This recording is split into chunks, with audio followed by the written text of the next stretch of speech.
Ready? So this is the PET scan from May, I think it was, no, June 15th. This is right in the bottom corner here. Um, so this PET scan is going to be worse because I was hospitalized for a month. So I wasn't getting any treatment for a month plus a few weeks because there was times I was sick and I wasn't taking my medications then either. So let's go ahead and go through this. So, okay, this is the left side here. This is where the lung pleural sac stuff starts showing up. I mean, this is all cancer / inflammation. That should be black, like this is black. It shouldn't be this way. All right, so now you can see a little bit of lung appearing. So you can see this is the normal lung on the right. A little bit of lymph node activity there.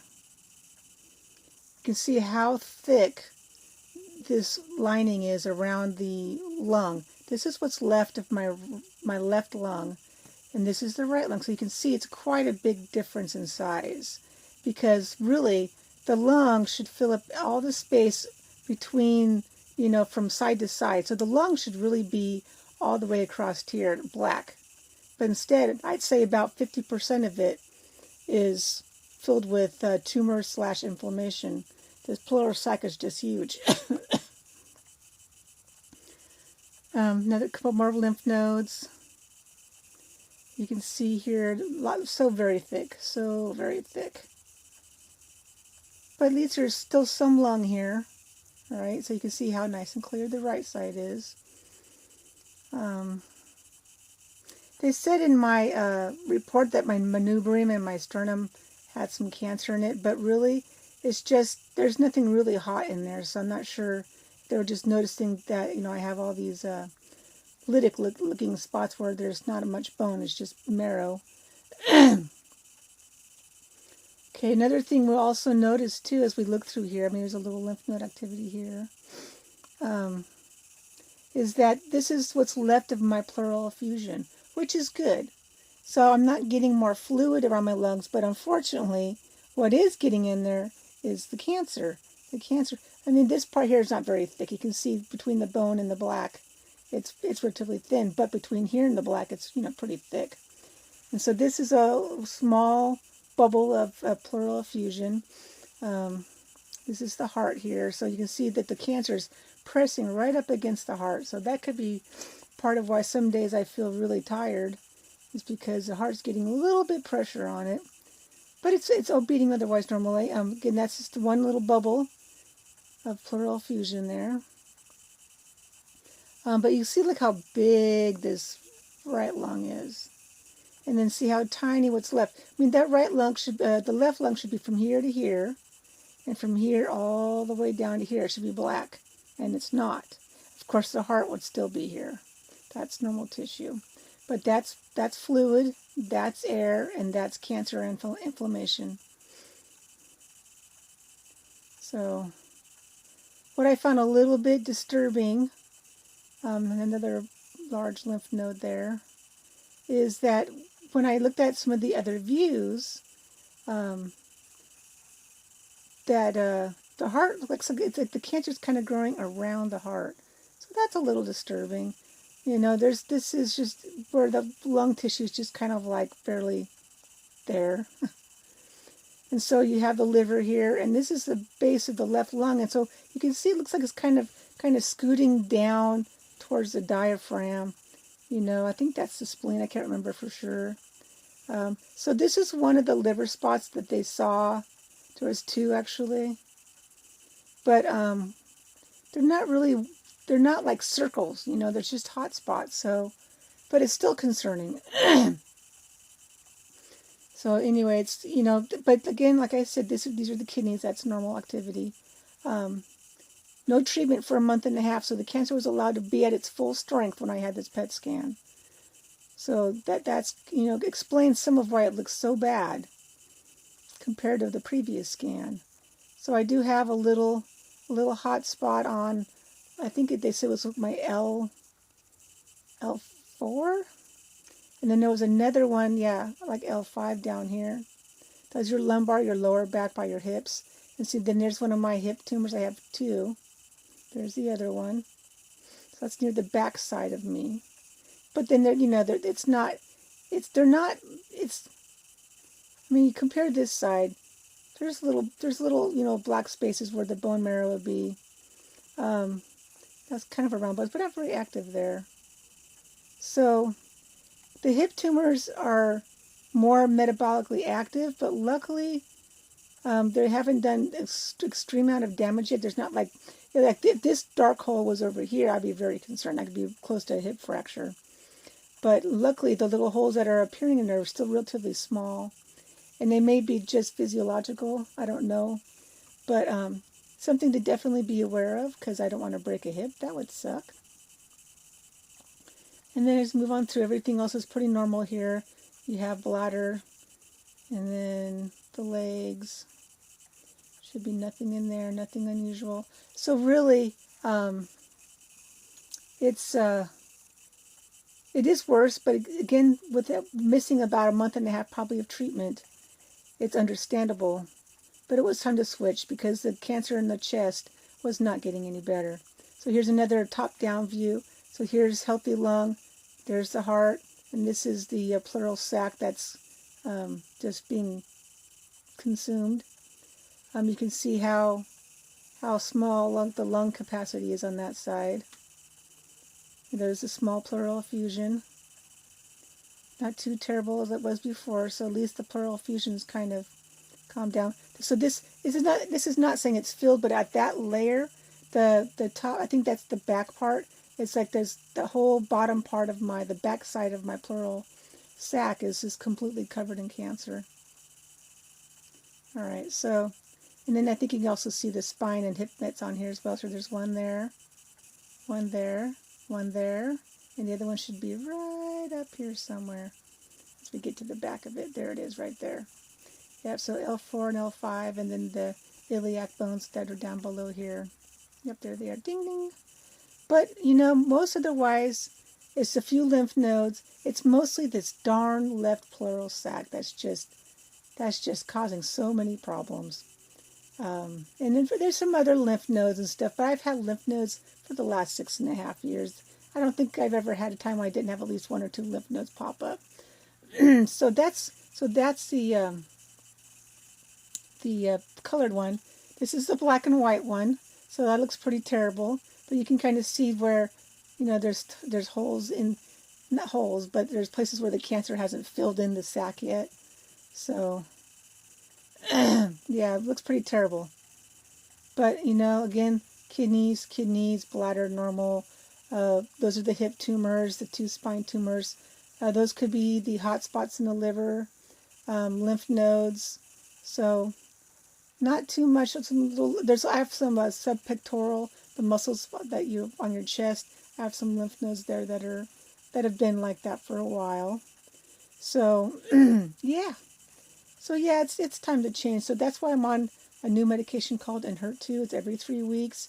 It's for HER2 positive cancers, and it has a little chemo attached to the targeted therapy. So it's a targeted therapy plus a chemo attached. So when the targeted therapy reaches the cancer cell, it releases the chemo, so it has less harmful effects on the whole body as a whole, which is nice.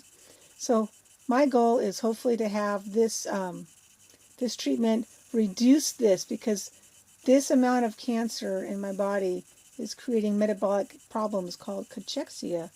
And if I can't get them under control, the lung itself won't be the death of me. It'll be the metabolic changes that causes muscle loss, which will be the death of me. So the goal here, the only way to reverse cachexia, which is muscle wasting caused by the cancer, is to treat the cancer, because the cancer is what's causing the metabolic changes. So once we can get this to kind of look like some of our previous scans, where it's not quite so ugly, then I should have a better chance at having some good survival time. Here are some of the before and after. So this would be this month's and then last month's, or May and April. So you can kind of, they're supposed to be the same slice, but there's a little bit differences here and there. So this is then and this is now. They kind of also circle where some of the previous lymph nodes, or you can see that it's a little bit bigger, I guess, here. The sac is pretty close to the same before, but but looks like this one's a little bit bigger on the now. This one here, this was before, this is now, so you can see that these have gotten a little bit bigger, and then that lymph node has also gotten bigger. This one you can see now, it's more almost completely encircling the lung here. Remember, that's the little subpectoral lymph nodes there. This is near the bottom of the lung on the left side, so you can see how much thicker this cancer and inflammation have gotten.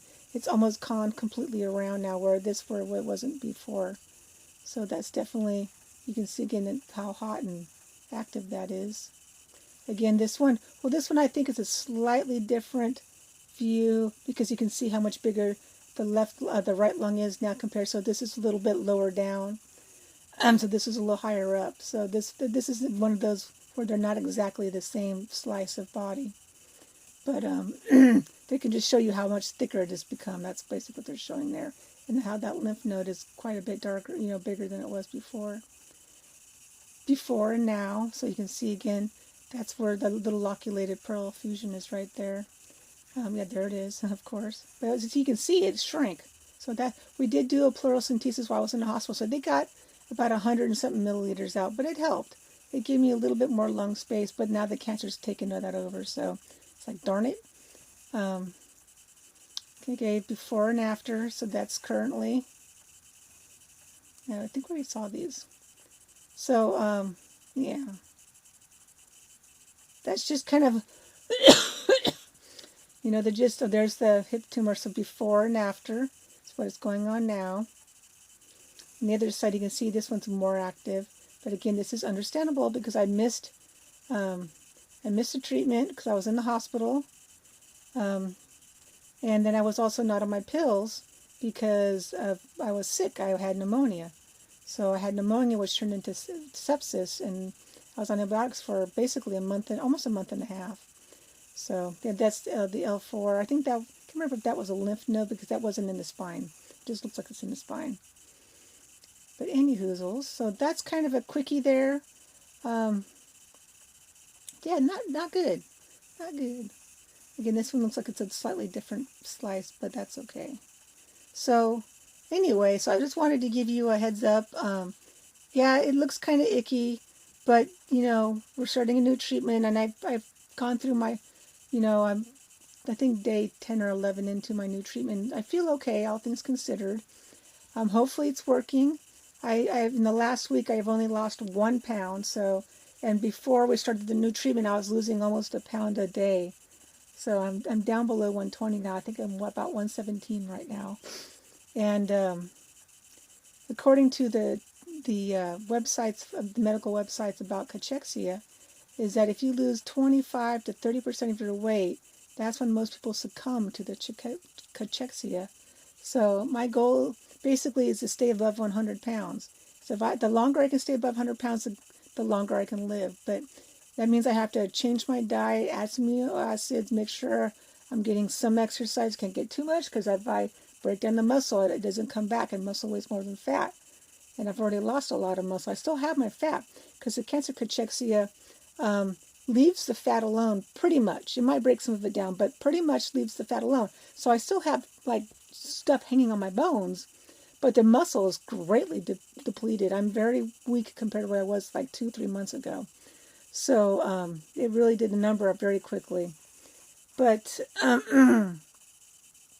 yeah, so that was a rather disturbing thing. But I'm glad we caught it early so that I could start improving my chances of having a longer survival. My goal is to make it another year to get to 50. So I have to work really hard and take as best care as I can of myself, and hopefully treat myself a couple more treatments lined up. So if this one lasts 6 months and another one's lasts 4 or 5 months, I'll make it to the year. But if I can't control the cancer, then the cachexia is going to get me. And that's just a fact of life. Nothing to be sad about. It's just the way it is. So anyway, if you have any questions, I'm happy to answer them. Just post them on the video, and I will see what I can do to help you out. And if you think anything here is helpful, or you know somebody who's kind of going through, please share my channel, The Universe Wanderer, and maybe it'll help them kind of, be more educated on their own situation, because everybody's situation is different with cancer. Even with the same exact subtypes, the way it attacks, the way your body reacts, the way your body reacts to the chemos, it'll all be different. But so the more research you do, the more information you gather, the less stress you are likely to feel, because you will have fewer questions and fewer unknowns. And you'll be able to ask your doctor important questions. And another thing, please, just because you have one disease, such as a cancer, it doesn't mean you can't get something else. Like I had autoimmune disease diagnosed 2 years ago, and now the cachexia, which is not cancer exclusive, by the way.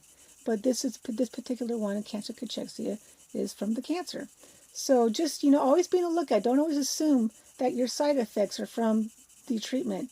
It could be something else new popping up. So just be aware of that. As always, find your joy, share your joy, and make memories worth remembering. Thanks, guys.